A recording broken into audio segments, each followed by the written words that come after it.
You know that moment when you discover your wife has been secretly photographing you at your worst moments? Well, I found out the hard way when I stumbled across a dating profile with my face on it. But here's the kicker. She wasn't trying to help me find love. She was trying to prove how pathetic and replaceable I was. It started on a regular Wednesday evening. I was checking my phone when my buddy sent me a screenshot with a message that made my blood freeze. Dude, isn't this you on this dating app? The profile showed 3 photos of me that I definitely didn't remember posing for. The first one was me passed out on our couch with my mouth wide open, drooling slightly, wearing nothing but old gym shorts. The second showed me sprawled on the same couch during a Sunday afternoon NFL game, shirtless, with a beer in one hand and the TV remote in the other, looking like I hadn't showered in days. The third was me trying to fix our garbage disposal, bent over awkwardly with my rear end prominently featured and my face showing pure frustration. The profile description read, "Average guy looking for someone who appreciates the simple things in life, enjoys relaxing at home and fixing things around the house." The whole thing screamed mediocrity and lazy husband stereotype. My first instinct was confusion, then anger, then, strangely, curiosity. Who would do this? And why? I sat there staring at these unflattering photos for about 10 minutes before it hit me like a freight train. Only one person had access to take these photos. Only one person had been in the right position at the right time to capture me in these exact moments of vulnerability. My wife. The woman who shared my bed every night had been secretly documenting my most unflattering moments and using them to create what could only be described as a worst husband ever dating profile. But why? Was she planning to leave me? Was this some kind of elaborate prank? Or worse, was she trying to set me up somehow? I decided not to confront her immediately. Instead, I did something that would change everything. I took control of the profile. First, I changed the password using the forgot password feature since I knew her email habits. Then I replaced those horrible photos with some recent ones that actually showed me at my best. A picture from my friend's wedding where I cleaned up nicely in a suit. Another from our last vacation where I was actually smiling and looked relaxed and confident. A third one from the gym where I was mid-workout and looked focused and determined. I rewrote the bio too. Straightforward guy who values honesty and genuine connections. Looking for someone who appreciates loyalty and authentic conversations. Within hours, the messages started pouring in. Real messages from real women who seemed genuinely interested in conversation. Not the fake or bot messages that usually flood these apps, but actual thoughtful responses to the profile. Meanwhile, my wife was acting completely normal at home. She made dinner. We watched Netflix. She kissed me goodnight. Not a single hint that she had just spent time creating an online dating profile designed to humiliate me. The level of deception was almost impressive if it wasn't so disturbing. Over the next few days, I watched her carefully. She would glance at her phone, smile slightly, then look at me with this odd expression, like she was waiting for something, like she expected me to do something specific. That's when I realized what this was really about. This wasn't just about proving I was replaceable. This was about creating a trap. She wanted me to use the profile, to respond to messages, to maybe even meet someone. Then she could point to my cheating as justification for whatever she was planning next. But here's what she didn't count on. I'm not the same guy who used to let her little games slide. Years of subtle put-downs, constant criticism about my appearance, my job, my hobbies, my friends. All of it had been building up. Comments like, "You're lucky I stay with you, and no one else would put up with this," had become her daily routine. This dating profile stunt wasn't the beginning of her disrespect. It was just the most creative example yet. So I decided to play her game, but by my rules. I started responding to the messages on the app, having genuine conversations with interesting people. Not flirting, not being inappropriate, just talking like a normal human being who wasn't constantly being told he wasn't good enough. And you know what I discovered? I'm actually pretty good at conversation when I'm not walking around my own house feeling like I need to apologize for existing. The women messaging me seemed to think I was funny, intelligent, and worth their time. What a concept. My wife's behavior became even more interesting. She started checking her phone more frequently, and I could tell she was monitoring the profile somehow, probably expecting to catch me red-handed any day now. The anticipation in her eyes was almost amusing. After about a week of this, I decided it was time to escalate things. I arranged to meet one of the women who had been messaging me. Nothing romantic, Just coffee and conversation with someone who treated me like a human being rather than a disappointing roommate. I made sure to leave my phone unlocked on the kitchen counter while I showered, knowing my wife's nosiness would kick in. Sure enough, when I came downstairs, she had that look. The look of someone who had just discovered exactly what she was hoping to find. "Going somewhere special tonight?" she asked with fake casualness. "Just meeting a friend for coffee," I replied, straightening my shirt. "Anyone I know?" "Nope." I grabbed my keys and headed for the door, feeling her eyes burning into my back. As I reached the doorway, I turned around and gave her my best smile. "Don't wait up." The coffee shop was busy for a Thursday evening. I arrived 15 minutes early and chose a table near the window where I could see the parking lot. Call it paranoia, but I had a feeling I wouldn't be dining alone tonight. Not because of my date, but because of my shadow. She showed up right on time. Professional looking, confident smile, and she actually seemed happy to see me.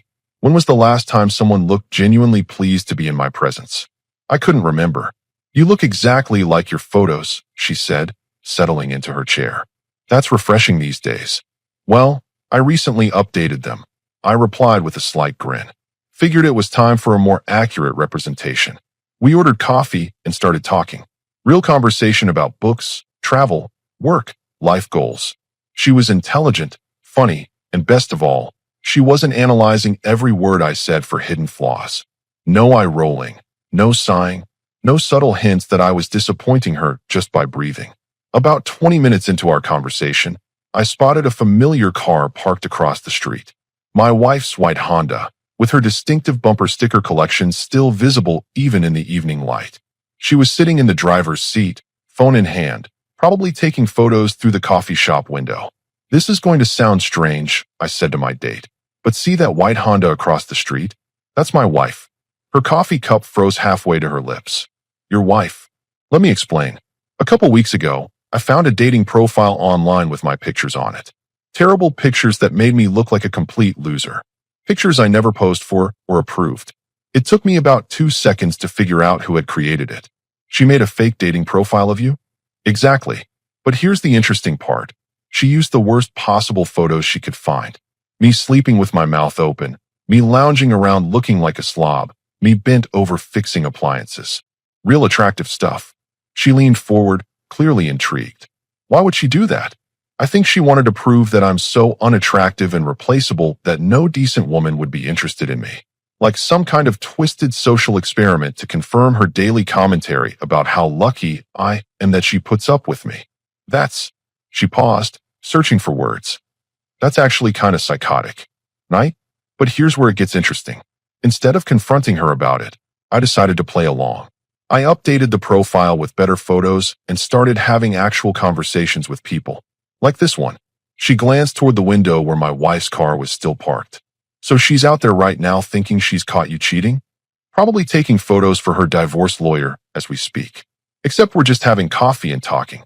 Nothing inappropriate happening here. This is unreal. Does she know that you know she created the profile?" "Not yet, but I'm planning to share that little detail soon."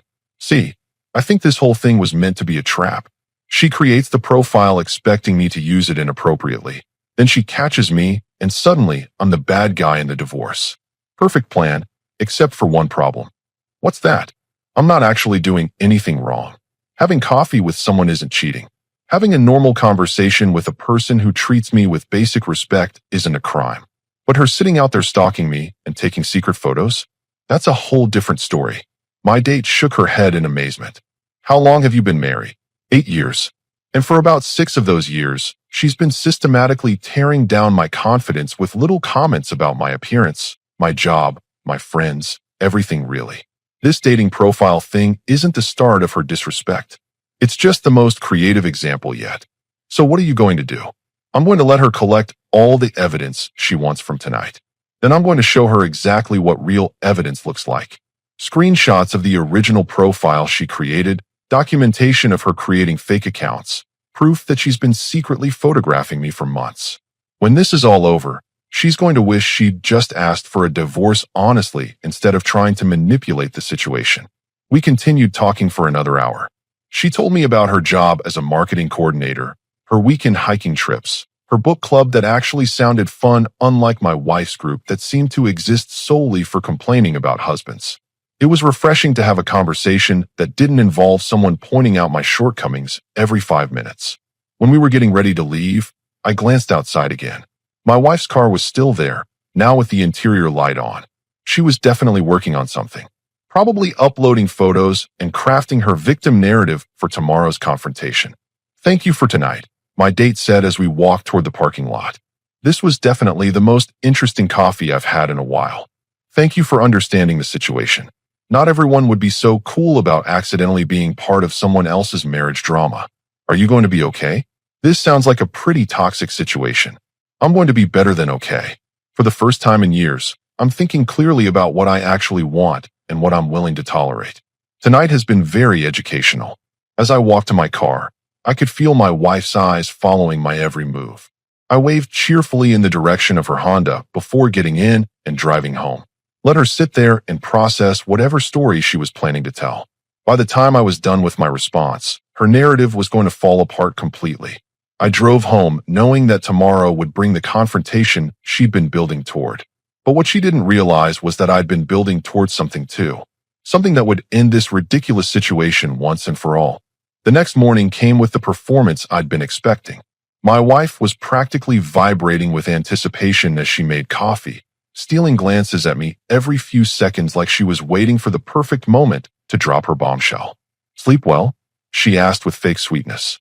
"Like a baby," I replied, not looking up from my phone. She waited another minute before striking. "So, how was your coffee last night?" "Good coffee. Good conversation. Thanks for asking. Anyone interesting?" I finally looked up at her, and I could see she was practically bursting to reveal her big discovery. "Very interesting, actually. Smart, well-read, treats people with respect. You know, basic human decency stuff." Her face flushed slightly. "That's nice. I'm sure she was impressed with you." The way she said impressed made it clear she thought the exact opposite. Time to start laying my groundwork. Actually, she was. Funny how different people can have completely different perspectives on the same person, right? Some people see potential, others just see problems. While she processed that comment, I excused myself to my home office. I had work to do, and not the kind she was expecting. Over the next few hours, I systematically documented everything. Screenshots of the original dating profile with those awful photos. Screenshots showing the creation date and the email address used to set it up. Her email address that she thought I didn't know the password to. Photos of her taking photos of me without my knowledge over the past few months, saved in her cloud storage that we shared. But the real gold mine was her text message history with her sister. Apparently, she'd been sharing her brilliant plan for weeks.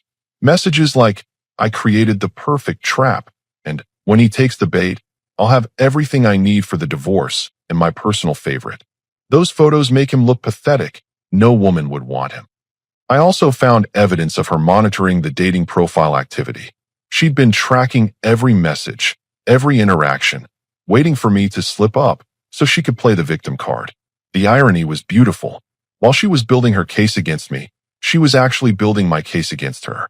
Creating fake profiles, unauthorized use of my photos, stalking, invasion of privacy. The list was getting impressive.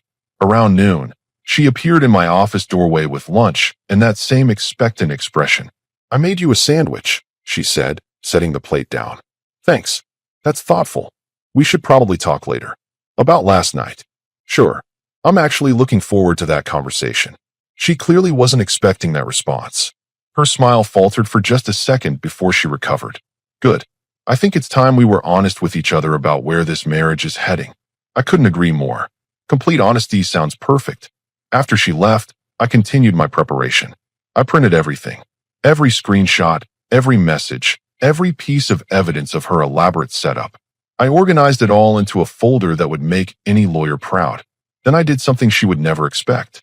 I called a lawyer myself, not for divorce proceedings, but to understand exactly what legal line she had crossed with her little scheme. Unauthorized use of photographs, creating fake profiles, stalking, harassment. Turns out my wife had been busier than I thought. That evening, she could barely contain herself through dinner. She kept checking her phone, probably reviewing her photos from last night and rehearsing her big confrontation speech. "So, she finally said as we finished eating. I think we need to discuss what happened last night. Absolutely. I've been thinking about it all day. She took a deep breath, clearly ready to deliver her prepared statement. I know about your date. I know you've been using dating apps behind my back. I have proof of everything. I nodded thoughtfully. That's interesting. Tell me more about this proof. I followed you last night. I saw you with that woman. I took pictures. I have evidence of you cheating on me. Having coffee and conversation is cheating now. Don't play dumb. You're on dating sites meeting other women. That's cheating.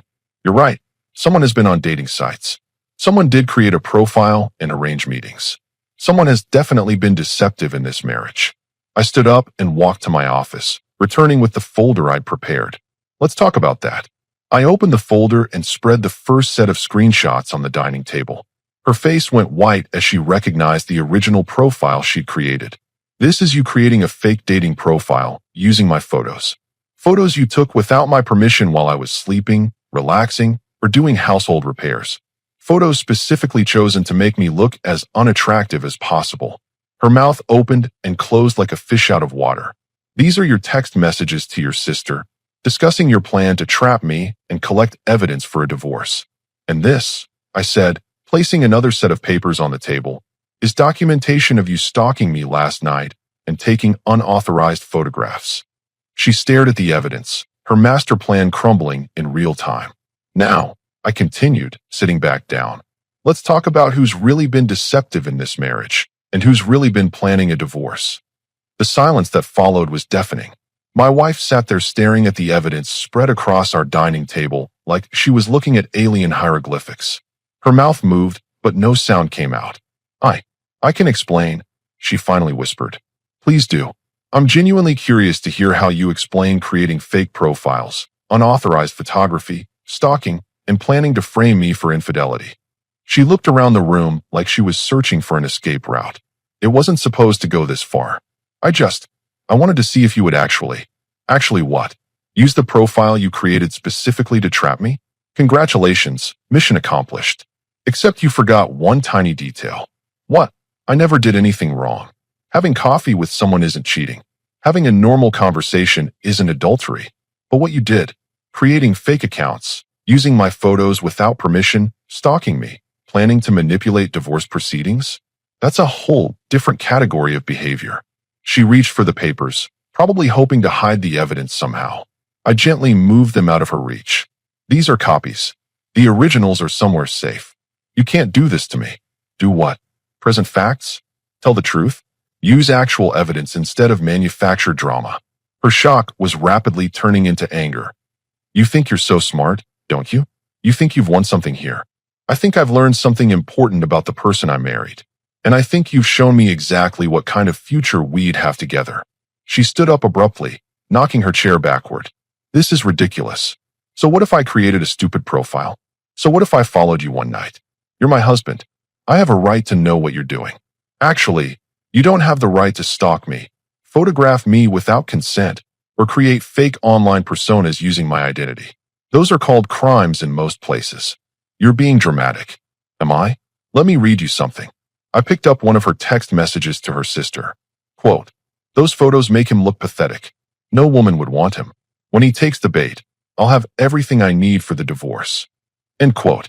Does that sound like the behavior of a loving wife concerned about her marriage? Her face flushed red. You had no right to read my private messages. You mean the messages on our shared cloud account? The account you used to store the unauthorized photos you took of me? Those private messages. She was spiraling now, grasping for any argument that might stick. This is all your fault anyway. If you were a better husband, I wouldn't have needed to do any of this. There it is. The real truth. After 8 years of your constant criticism, your daily reminders of how lucky I am that you tolerate me, your systematic destruction of my confidence, you finally admitted what this is really about. I never said those things. I pulled out my phone and started scrolling. Would you like me to play some recordings? Turns out phones are great for documenting patterns of verbal abuse too. Her eyes widened. She hadn't realized I'd been keeping track of her daily put-downs and insults. You recorded me? I documented my life. Just like you were documenting yours. Except I was honest about it. She slumped back into her chair, the fight draining out of her. What do you want? I want you to understand that your little game is over. No more manipulation, no more schemes, no more trying to control the narrative. If you want a divorce, we can discuss that like adults. But this psychological warfare ends now. And if I don't agree, I gestured to the evidence on the table. Then we let a judge decide who's been the problematic spouse in this marriage. I'm sure they'll be very interested in your creative approach to marriage counseling. She stared at the papers for a long moment, probably calculating her options and realizing she didn't have any good ones. I didn't mean for it to go this far, she said quietly. But you didn't mean to humiliate me. You didn't mean to set me up. You didn't mean to collect false evidence to use against me. The only thing you didn't mean was to get caught. So what now? Now you get to decide how this ends. We can handle this privately and amicably, or we can let lawyers and judges sort through your schemes. But either way, the version where you play victim and I play villain, that story is over. She looked up at me with something that might have been respect for the first time in years. Or maybe it was just fear. Either way, it was a significant improvement over the contempt I'd grown accustomed to. I need time to think. Take all the time you need. But while you're thinking, remember that I have copies of everything. Every message, every photo, every piece of evidence of what you've been planning. Make your decisions accordingly. She nodded slowly and headed upstairs without another word. As I sat there looking at the scattered evidence of her elaborate deception, I felt something I hadn't experienced in years. Relief. For the first time in our marriage, I was the one holding all the cards. 3 days passed in complete silence. My wife moved through the house like a ghost, avoiding eye contact and speaking only when absolutely necessary. I could practically hear the wheels turning in her head as she tried to figure out an exit strategy that didn't leave her looking like the villain in this story. On Saturday morning, she finally broke. "I've been thinking about what you said," she announced over breakfast, her voice careful and measured. "And maybe we should consider counseling. Work through our issues together." I almost choked on my coffee. After everything she'd done, she was still trying to manipulate the situation. Counseling to work through which issues exactly? Your stalking hobby? Your fake profile creation skills? Your talent for secretly photographing people? Our marriage issues? The problems we've both contributed to? Both contributed to, I repeated slowly. That's interesting phrasing. She shifted uncomfortably. I'm willing to admit I made some mistakes. Some mistakes, like creating multiple felonies, was just an oopsie moment. Her carefully constructed composure cracked slightly. Fine. I screwed up, okay? But you're not innocent either. You went on that date. You talked to other women. After you created a fake profile specifically designed to make that happen. After you set up an elaborate trap. After you spent months planning this whole scenario. But sure, let's focus on me having coffee with someone. She stood up abruptly and started pacing. This is exactly what I'm talking about. You twist everything to make me look bad. I don't need to twist anything. The evidence speaks for itself. Evidence, evidence, evidence. That's all you care about now. What happened to forgiveness? What happened to working through problems together? I leaned back in my chair, studying her. You want to know what happened to working through problems together? It died somewhere around year 3 when you decided I was the problem that needed to be managed rather than the partner you chose to build a life with. That's not fair. You spent 5 years systematically tearing down my confidence, and then created an elaborate scheme to prove I was worthless. But I'm the one being unfair. She stopped pacing and turned to face me. So that's it. You're just going to throw away 8 years of marriage. I'm not throwing anything away. You threw it away when you decided manipulation was more appealing than communication. People make mistakes. People deserve second chances. This wasn't a mistake. This was a calculated, planned campaign that took months to execute. You researched dating apps. You strategically photographed me at my worst moments. You created fake accounts. You coordinated with your sister. You monitored my activity. You stalked me. That's not a mistake. That's a lifestyle choice. Her eyes filled with tears, but they looked more like frustration than genuine remorse. So what do you want from me? You want me to beg? You want me to grovel? I want you to be honest. For once in this conversation, just tell the truth about what you were really trying to accomplish. She was quiet for a long moment, and I could see her internal struggle. Part of her wanted to keep playing victim, but part of her knew that game was over. I wanted proof that you didn't deserve me, she finally admitted. I wanted to confirm that I was settling for someone beneath my league. There it is. Thank you for the honesty. But I was wrong, she added quickly. I see that now. No, you're not wrong about us being incompatible. You're just wrong about who's settling for whom. That hit harder than she expected. Her tears stopped and her expression hardened. What's that supposed to mean? It means I spent 8 years trying to be good enough for someone who was never going to think I was good enough, no matter what I did. You didn't create that dating profile to test me. You created it to confirm what you already believed. And what's that? That you're too good for me. That I'm lucky to have you. That any woman who shows interest in me must be desperate or damaged. I stood up and walked to the window. You know what I learned from that coffee date? I learned what it feels like to have a conversation with someone who doesn't spend the entire time cataloging my flaws. One conversation with a stranger doesn't mean anything. You're right. One conversation doesn't mean anything. But 8 years of feeling like I need to apologize for existing in my own house. That means everything. She stood there processing this, probably realizing that her reconciliation strategy wasn't working. So this is really it. You're really going to divorce me over this. I'm going to divorce you because this marriage has been over for years, and your little scheme just made it impossible to pretend otherwise. Fine, she said, her voice turning cold. But don't think this is going to be easy for you. I have rights too. I turned back to face her, and for the first time in this entire conversation, I smiled. Yes, you do have rights.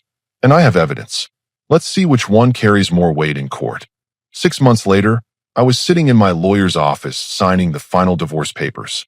The whole process had been surprisingly straightforward once my wife realized that her evidence folder was significantly thinner than mine. Her attorney had tried the standard approaches: emotional distress, alienation of affection, mental cruelty. But every accusation fell apart when confronted with documented proof of her systematic deception and manipulation. Hard to claim emotional distress when you're the one who created fake profiles and stalked your spouse. The settlement was exactly what I'd expected. Fair division of assets, no alimony in either direction, and a very clear agreement that she would not discuss the circumstances of our divorce publicly or on social media. Her reputation as a marketing professional couldn't survive the story of her elaborate catfishing scheme becoming public knowledge. My lawyer looked up from the papers. That's everything. You're officially a free man. Thank you. I appreciate you handling this so efficiently. To be honest, I've never seen a case where one party documented their own misconduct so thoroughly. Those text messages to her sister were particularly helpful. As I walked out of the law office, I thought about how different my life had become. The house felt peaceful now without the constant undercurrent of criticism and judgment. I'd started going to the gym regularly, not because anyone told me I needed to improve myself, but because I actually enjoyed it. My confidence had returned gradually, like a muscle memory I'd forgotten I possessed. The dating app incident had taught me something valuable, not about dating or relationships, but about self-respect. For years, I'd accepted my wife's assessment of my worth as gospel truth. Her scheme had accidentally shown me what I looked like through someone else's eyes. Someone who didn't have a vested interest in keeping me feeling small. I'd had a few more coffee dates since then. Nothing serious. Just conversations with interesting people who treated me like a human being worth knowing. It was remarkable how much more attractive you become when you stop apologizing for existing. The woman from that first coffee date had become a friend. She'd been fascinated by the whole story and occasionally checked in to see how I was handling the divorce proceedings. You know, she told me recently, most people would have confronted their spouse immediately after finding that profile. The fact that you turned it into a learning experience shows real emotional intelligence. Emotional intelligence, not words I'd heard applied to myself in quite a while. 3 weeks after the divorce was finalized, I ran into my ex-wife at Target. She was with a man I didn't recognize, and she looked different somehow. Smaller, less sure of herself. When she spotted me in the electronics section, her first instinct was to turn around and leave, but her companion had already seen me and was walking over. You must be the ex-husband, he said with a friendly smile, extending his hand. I've heard a lot about you. I shook his hand, curious about what version of our story she'd shared. All good things, I hope. My ex-wife appeared beside him looking mortified. We should go, she said quickly. Actually, her new boyfriend continued. She told me about the whole dating profile thing. That was pretty clever how you handled that situation. I glanced at my ex-wife, whose face had gone completely white. Apparently, Her new relationship was built on a more honest foundation than our marriage had been. It was educational. I replied diplomatically. Well, you certainly came out ahead. Good for you for not letting someone walk all over you like that. As they walked away, I heard my ex-wife hissing something about oversharing and inappropriate topics. Some things never change. Later that evening, I was at home watching Sunday Night Football with a beer and my phone nearby, responding to messages from friends who wanted to grab dinner or catch a movie. The couch where she'd secretly photographed me looking slovenly was now just a comfortable place to relax, not a crime scene for evidence collection. The whole experience had taught me that respect isn't something you can demand or manipulate into existence. It's something you earn by respecting yourself first.